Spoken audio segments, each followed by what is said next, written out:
Facebook has been in the news repeatedly for censoring users. I'm not going to go through the history of Facebook censorship. You can look that up on Google or here on YouTube. I'm just going to add yet another example of what Facebook does.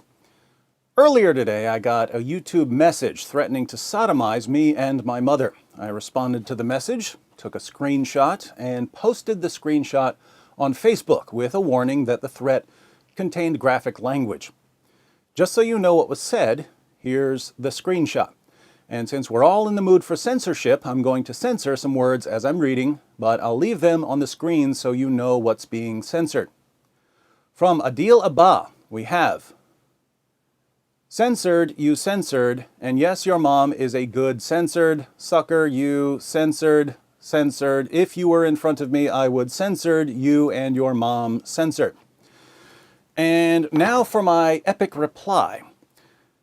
Hi Adil, speaking of mothers, yours must be so proud that she's raised such a bright light for Islam. Of course, some people reading this comment may think that I'm being sarcastic, but you and I both know that your language is exactly what we should expect from such a devout follower of Muhammad. After all, Muhammad declared, "If anyone proudly asserts his descent in the manner of the pre-Islamic people, tell him to bite his father's penis, and do not use a euphemism." Mishkat al-Masabi.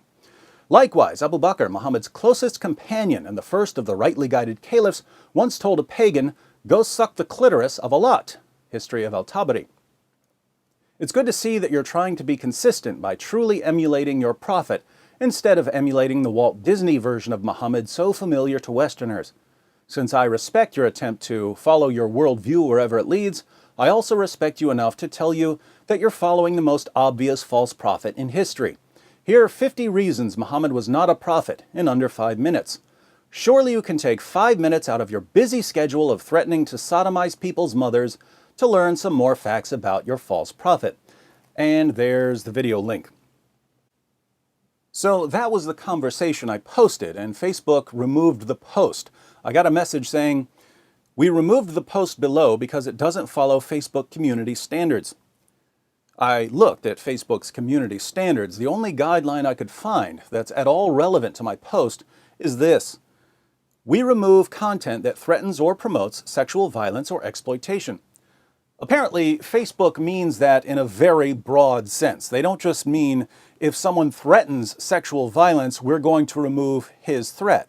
They mean if you point out that someone has threatened sexual violence, we're going to stop you from pointing it out. And that's disturbing. Normally, if someone is threatening physical abuse on the internet, you want to draw attention to the threat.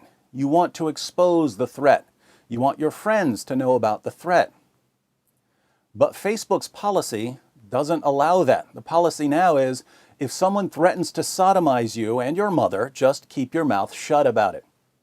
If you see something, say nothing. Perhaps Mark Zuckerberg should change the name of his site to Fascist Book.